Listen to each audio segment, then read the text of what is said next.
Ez dixwazim ji dîroka me rûpelekî ji we re parî ve bikim. Hem trajediyeke mezin heye, hem jî serfirazî. Çîrokbêj Ayhan Erkmen li ser çand û wêjiya Kurdî xebatan dimeşîne û heta niha du pirtûkên wî hatine weşandin. Li ew niha bi xebatek nûjenî balê dikeşe ser xwe. Wî li ser YouTubeê kanalek vekiriye û çîrokên Kurdî dibêje. Mezin mirine li dûwan hezar êtîm mane. Di hêj niha da pir kes çîrokên wî temaşe kirine û ecibandine. Çîrokbêj Erkmenê ji dîgora Qersê di heman demê da parêzer e. Demekê jî şaredartiya nahiya da Pınara Dîgorê kiriye. Pişra 7 salan di girtîgehê da maye û di hindir da jî li ser çîrokên Kurdî zêdetir mijûl bûye. Qedera wê bi qedera me du kesan re girêdayî bû. Xalê şiko. Dema ku Erkmen ji girtîgehê derket, dev ji karê xwe yê parêzeriyê berdide û temamî êdî dema xwe bi xebatên Kurdî ra derbas dike. Erkmen ji me ra qala çîrokbêjiya berê kir û got ku ew ê vî karî li ser kanala xwe ya YouTubeê bide berdewamkirin. Ez wî nifşê herî dayî me em çanda odaya da mezin bûn, gunda ceyran tune bû û millet dahat oda da top tibû.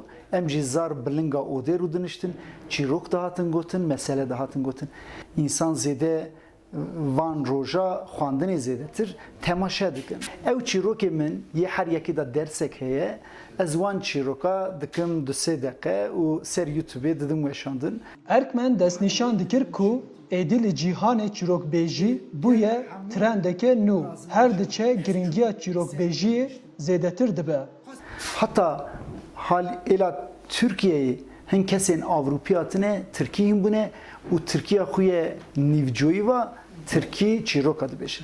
Lê çavkaniya çîroka û çîrokbêjî ev dere Kurdistan e. Ji bo wekê ez jî me got ez jî çîrokê xwe bêjim. Erkmen got ku wî texmîn nedikir ku wê çîrokên wî ev qas rastî alaqeyekê baş bê û keyfxweşiya xwe wiha anî ziman. Du meh nîve min dest bi vî karî kiriye.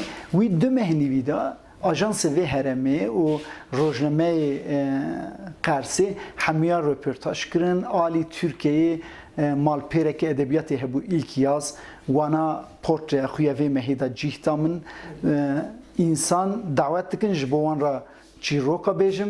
Min dît ku pêdiviyek wiha jî heye însan dixwazin çîroka gudar bikin.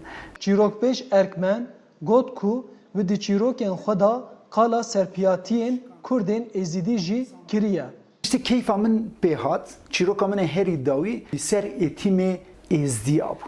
Navê wê jî min danîbûn ewledên şîr helal, rastî jî dê bavê wana miribûn, ew ewledana êtîmxanê mezin bûbûn, lê xizmet, çand, huner, wêje û hebûna Kurdara kiribûn. Pey ew çîroka me weşand, min dît êzdiyê me yî diasporayê, êzdiyê me yî Avrupayê.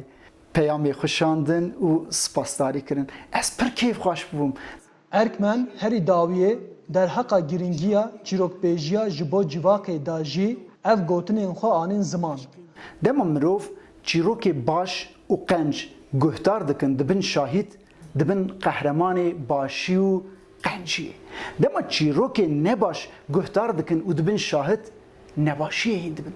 Kî dera welat û dervayî welat dibe. Dema însana davet kirin.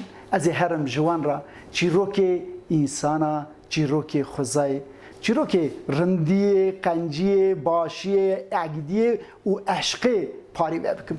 Bi wê kelecanê da me. Arif Aslan, Dengê Amerîka, Qers.